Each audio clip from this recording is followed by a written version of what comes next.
राम राम। कभी कभी हमारे साथ कुछ ऐसा हो जाता है कि हमारा विश्वास डगमगाने लगता है।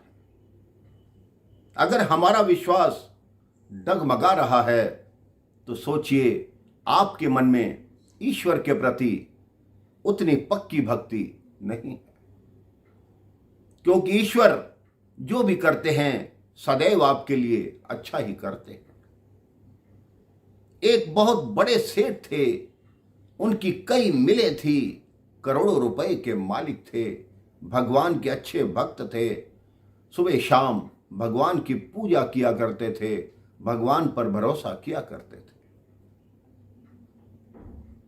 एक दिन समुद्र किनारे खड़े थे, सुबह का समय था, उनके मन में आया आज तो मेरे सब कार्यालय बंद हैं, सब जगह छुट्टी है, तो एक नाव लेकर थोड़ा सागर के अंदर घूम कर आता हूं। उन्होंने एक नाव ली और नाव चलाकर सागर के बीच जाने लगे। जैसे ही सागर के बीच गए, सागर में तूफान आ गया।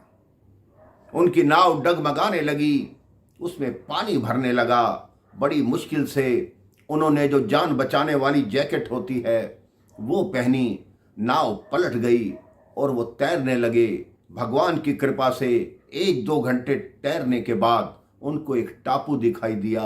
वो टापू पर पहुंचे। टापू पर पहुंचकर भगवान का शुक्रिया किया कि हे भगवान, आपने मेरे प्राण बचा लिए, जो मुझे ये टापू मिल गया, अन्यथा मैं कहां तक तैरता और समुद्र का किनारा कहां मिलता है।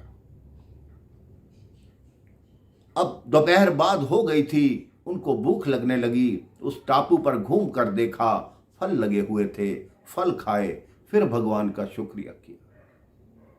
कहते हे भगवान, मैं इस टापू में भी हूं, फिर भी आपने मेरे खाने की व्यवस्था कर दी। अब वहां 1 दिन, 2 दिन, 3 दिन, 6 दिन हुए तो उनका भरोसा धीरे धीरे कम होने लगा।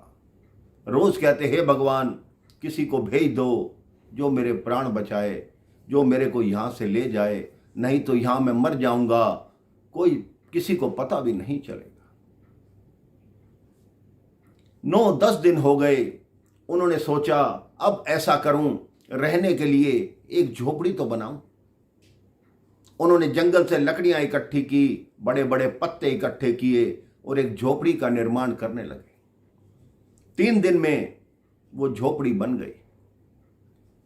जैसे ही झोपड़ी बनकर पूर्ण हुई, उस सेठ के मन में विचार आया, चलो अब खुले में नहीं सोना पड़ेगा, आज से मैं झोपड़ी में सोया करूंगा। उसके मन में जैसे ही विचार आया, मौसम एकदम बदला, वर्षा होने लगी, तूफान आने लगा, आसमान में बिजली कड़कने लगी। इतने में जोर से बिजली कड़की, उस झोपड़ी पर गिरी और झोपड़ी को आग लग गई। तब उस सेठ का विश्वास बिल्कुल डगमगा गया। उसने कहा हे भगवान, रहने के लिए एक झोपड़ी बनाई थी, अभी उसके अंदर घुस कर भी नहीं देखा और आपने उसको जला दिया। जैसे ही उसका विश्वास डगमगाया, 2 व्यक्तियों ने उसको आवाज दी, हे भैया इधर आओ। उस सेठ ने मुड़कर देखा, सागर के किनारे 2 नाविक खड़े थे जो सेठ को बुला रहे थे। उन्होंने कहा आप यहां कैसे?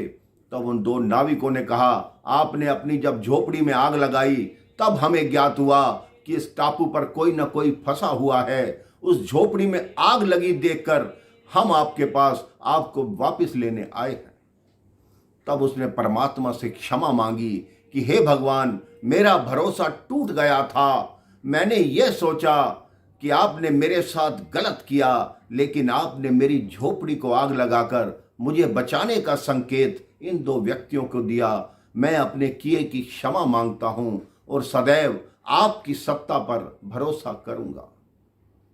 आप भी अपने जीवन में कभी आपके साथ कुछ बुरा होता है तो डगमगाइए मत, प्रभु पर भरोसा रखिए। वो वही करते हैं जो हमेशा अच्छा होता है, आपके लिए अच्छा होता है, आपके भले के लिए होता है। राम राम, जय श्री राम।